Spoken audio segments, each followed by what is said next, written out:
Hello friends, എല്ലാവർക്കും നമസ്കാരം. നിങ്ങളേവരും കാത്തിരിക്കുന്ന നയനയുടെയും ആദർശിന്റെയും അപ്കമിംഗ് വിശേഷങ്ങളിലേക്ക് എല്ലാ കൂട്ടുകാർക്കും സ്വാഗതം. എല്ലാവർക്കും നല്ലൊരു ദിവസം ആശംസിച്ചുകൊണ്ട് തന്നെ നമുക്ക് അപ്കമിംഗ് വിശേഷങ്ങളിലേക്ക് കടക്കാട്ടോ. അപ്പൊ അതിനു മുമ്പായിട്ട് ആരെങ്കിലും നമ്മുടെ ഈ ചാനൽ ആദ്യമായിട്ട് കാണുന്നുണ്ടെങ്കിൽ ഇതുവരെ സബ്സ്ക്രൈബ് ഒന്നും ചെയ്ത് വെച്ചിട്ടില്ല എങ്കിൽ തീർച്ചയായിട്ടും ഒന്ന് സബ്സ്ക്രൈബ് ചെയ്ത് വെച്ചോളൂ. അതിനോടൊപ്പം മാക്സിമം എല്ലാവരും നമ്മുടെ വീഡിയോ ഇഷ്ടപ്പെടുകയാണെങ്കിൽ ഒരു ലൈക്ക് അടിച്ചിട്ടേ പോകാവുള്ളേ. അപ്പൊ നമുക്ക് നേരെ ഇനി വരാനിരിക്കുന്ന അപ്കമിംഗ് വിശേഷങ്ങളിലേക്ക് തന്നെ കടക്കാം. അപ്പൊ അതിനു മുമ്പായിട്ട് ഒരു കാര്യം പറയാനുള്ളത്, ഇന്ന് നാളെയും വരുന്ന വിശേഷം അല്ലാട്ടോ, അത് നമ്മുടെ മെയിൻ ചാനലിൽ ഇട്ടിട്ടുണ്ട്. ഇത് ഇനി വരാനിരിക്കുന്ന വിശേഷമാണ്, ഉടനെ തന്നെ വരാൻ പോകുന്ന വിശേഷങ്ങളാണ്. അപ്പൊ അങ്ങനെ നമ്മുടെ ദേവയാനി നയനയെ കൂട്ടി വീട്ടിലെത്തിയിരിക്കുകയാണ്. അപ്പം ദേവയാനി അനന്തപുരി തറവാട്ടിലും പറയുന്നത് വേറെ ഒന്നുമല്ല, ആദർശിനു വേണ്ടിയാണ് താൻ നയനയെ തിരിച്ചു കൊണ്ടുവന്നത്. മുത്തശ്ശനും മുത്തശ്ശിക്കും ആദർശിനും ജയനും ഒക്കെ വേണ്ടിയാണ്. അവരുടെ സങ്കടം എനിക്ക് കാണാൻ പറ്റില്ല എന്ന് തന്നെയാണ്. അപ്പൊ ഇതിനിടയിലോ നമ്മുടെ അനാമികയാണെങ്കിൽ എത്തിയിട്ടുണ്ട്. എവിടെ? അനന്തപുരി തറവാട്ടില്. അനാമിക അവിടെ നിന്ന് വരുന്നത് എങ്ങനെയാണ്? നമ്മുടെ നയനയും ഇല്ല, നവ്യയും ഇല്ല. എന്തെങ്കിലുമൊക്കെ എല്ലാവരെയും സോപ്പിട്ട് മയക്കി എന്തെങ്കിലുമൊക്കെ കൈക്കലാക്കാം എന്ന് പറഞ്ഞാണ് പുള്ളിക്കാരി വന്നത്. പക്ഷെ ഇവിടെ വന്നപ്പോ കണ്ട കാഴ്ച എന്ന് പറഞ്ഞിട്ടുണ്ടെങ്കിൽ നമ്മുടെ നയനയുണ്ട്. നയനയെ കണ്ടത് സകല കൺട്രോളും പോയി. മനസ്സിൽ വിചാരിച്ചതും പ്ലാൻ ചെയ്തും ഒക്കെ ആയിട്ട് വന്ന കുറെ കാര്യങ്ങൾ ഇനിയിപ്പോ എങ്ങനെ നടത്തും എന്നറിയത്തില്ലാത്തൊരു മട്ടായി നമ്മുടെ അനാമികയ്ക്ക്. ഏതായാലും അനാമിക വന്നു. അപ്പം ദേവയാനിക്ക് എപ്പോഴും ഭയങ്കര വിഷമം അനിയുടെ കാര്യത്തെക്കുറിച്ച് ഓർത്തിട്ട് തന്നെയാണ്. അപ്പം അനാമികയോട് ദേവയാനി പറയുന്നുണ്ട്, മോളിങ്ങനെ അടിക്കടി പിണങ്ങിയൊന്നും പോകരുത്.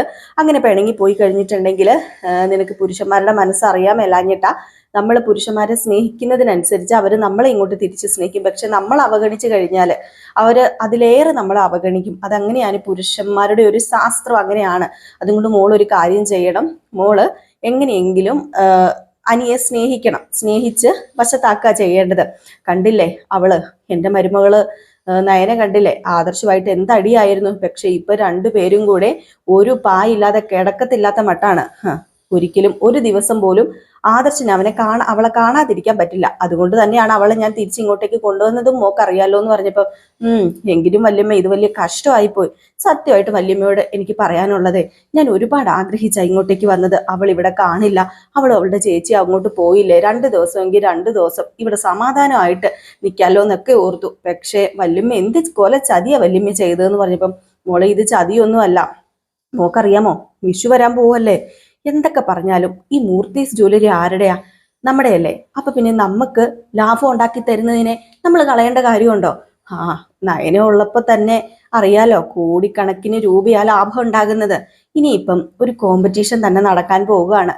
ഈ വിഷുവിനും എല്ലാ ജ്വല്ലറീസും തമ്മിൽ ഒരു കോമ്പറ്റീഷൻ നടക്കും. അപ്പൊ അതുകൊണ്ട് നയന കളക്ഷൻസ് നല്ല രീതിയിൽ മുന്നോട്ടേക്ക് പോവുകയാണെങ്കിൽ അതിന്റെ പേരും പെരുമയും പ്രസക്തിക്ക് ആർക്കാ കിട്ടുന്നത്? അനന്തപുരി തറവാട്ടിനാണ്. അതിലെ ഓരോ അംഗങ്ങൾക്കാണ്. അത് ഞാനായിട്ട് കളയുന്നത് എന്തിനാ? അവർക്ക് ശമ്പളം കൊടുത്തിട്ടാണല്ലോ ഇതൊക്കെ ചെയ്യിപ്പിക്കുന്നത്. അതുകൊണ്ട് തന്നെ നമ്മൾക്ക് ഗുണം ഉണ്ടാകുന്ന കാര്യങ്ങൾ നമ്മൾ ചെയ്യണം.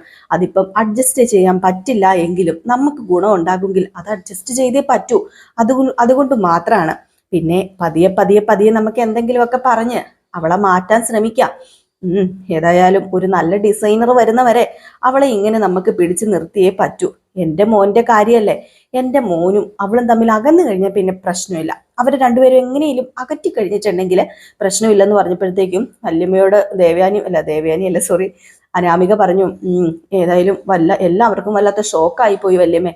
അവൾ ഇനി ഇങ്ങോട്ടേക്ക് വരില്ല എന്നോർത്താ എല്ലാവരും ഇരുന്നത്.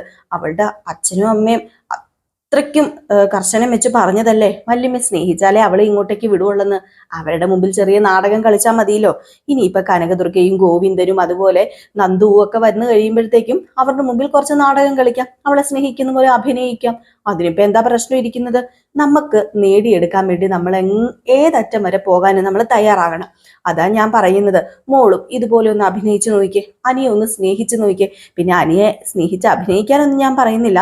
നിങ്ങൾ രണ്ടും വിവാഹം കഴിഞ്ഞവരാണ്. പിന്നെ മോക്കറിയാലോ ആ നന്ദുവിന്റെ കാര്യം. നന്ദു അനിയും തമ്മിൽ എന്തൊക്കെയോ ചെറിയ കളക്ഷനൊക്കെ ഉണ്ടായിരുന്നു. അത് മോക്കറിയുകയും ചെയ്യാം. അതുകൊണ്ട് തന്നെ അവനെ അങ്ങോട്ടേക്ക് കൂടുതൽ അടുപ്പിക്കാതിരിക്കാൻ മോളുടെ ഈ സ്നേഹപ്രകടനം അത് ചിലപ്പം ഫലം ഉണ്ടാക്കി തരും. അതുകൊണ്ടാ ഞാൻ പറഞ്ഞത്, മോള് എങ്ങനെയെങ്കിലും അനിയെ സ്നേഹിക്കണം, സ്നേഹിച്ച് വശത്താക്കണം.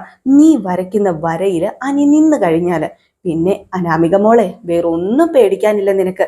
നിനക്കും നയനയ്ക്ക് കൊടുക്കുന്ന അതേ സ്ഥാനം ഇവിടെ എല്ലാവരും തരും. സ്ഥാനം മാത്രമല്ല കേട്ടോ, സ്വർണവും സമ്പത്തും എല്ലാം നിനക്ക് തരും എന്നൊക്കെ പറഞ്ഞപ്പോഴത്തേക്കും നമ്മുടെ അനാമികയുടെ മനസ്സൊന്ന് ചെറുതായിട്ട് കുലുങ്ങിയിട്ടുണ്ട് കേട്ടോ. എങ്കിലും അത്രയ്ക്ക് അങ്ങോട്ട് കുലുങ്ങിയിട്ടൊന്നുമില്ല. അനിയെ സ്നേഹിക്കുന്നത് പോലെ അഭിനയിക്കുക എന്നൊക്കെ പറഞ്ഞു കഴിഞ്ഞിട്ടുണ്ട് കുറച്ച് ബുദ്ധിമുട്ടുള്ള കാര്യം തന്നെയാണ്. ഏതായാലും ഈ സമയം അനാമിക പോയി കഴിഞ്ഞപ്പോഴത്തേക്കും നമ്മുടെ ദേവയാനി മനസ്സിൽ വിചാരിക്കുന്നുണ്ട്, എങ്ങനെയെങ്കിലും രണ്ടുപേരും കൂടെ ഒന്നിച്ചു പോകാൻ വേണ്ടി ഞാൻ ഇതൊക്കെ പറയുന്നത്. പക്ഷെ ഈ അനാമികയുടെ മനസ്സിലിരിപ്പ് ശരിയല്ല. അവക്ക് നയനയെ കണ്ണെടുത്താ കണ്ടുകൂടാ. ഇനിയിപ്പം എന്താണോ ചെയ്യുക എനിക്കറിയില്ല. എൻ്റെ മോള് എല്ലാവരെയും സ്നേഹിക്കുന്നതേ ഉള്ളൂ. അങ്ങനെയാണെങ്കിൽ എൻ്റെ മോള് നന്ദുവായിട്ടുള്ള വിവാഹം നടത്തേണ്ടതല്ലായിരുന്നോ? എന്നിട്ട് അനിയെ കൊണ്ട് അനാമികയെ വിവാഹം കഴിപ്പിക്കുകയൊക്കെ ചെയ്തു. എന്നിട്ട് പോലും അവളുടെ മനസ്സ് തിരിച്ചറിയാൻ ഈ പിശാച കൂട്ടങ്ങൾക്കൊന്നും കഴിയുന്നില്ലല്ലോ എൻ്റെ ഈശ്വര എന്നൊക്കെ പറയുന്നുണ്ട്. ഈ സമയത്താണ് നമ്മുടെ അനാമിക നേരെ ആരുടെ അടുത്തേക്ക് ചെല്ലുന്നത്? ജലജയുടെയും ജാനകിയുടെയും ഒക്കെ അടുത്തേക്ക് ചെല്ലുന്നത്.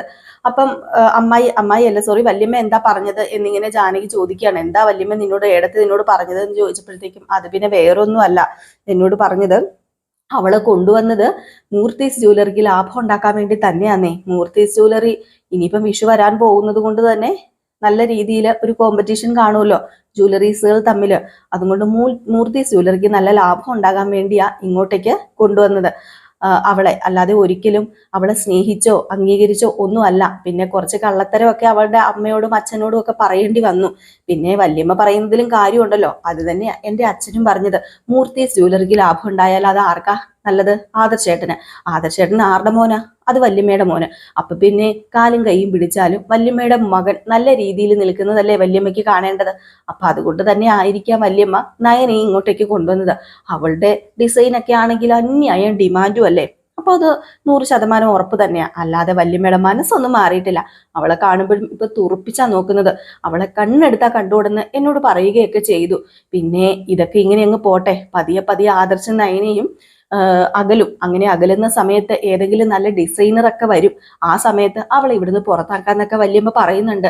അതുകൊണ്ട് വല്യമ്മ പറയുന്നൊക്കെ വിശ്വസിക്കാം എന്ന് അനാമികയും ജലജയോടൊക്കെ പറഞ്ഞപ്പോൾ ജലജ പറഞ്ഞു, എനിക്കിത് വിശ്വസിക്കാൻ പറ്റുന്നൊന്നുമില്ല.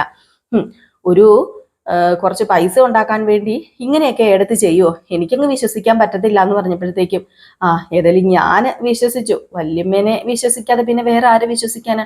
വല്യമ്മയാണെങ്കിൽ എന്നോട് ഒരുപാട് സ്നേഹപ്രകടനമൊക്കെ കാണിക്കുകയും ചെയ്യുന്നുണ്ട്.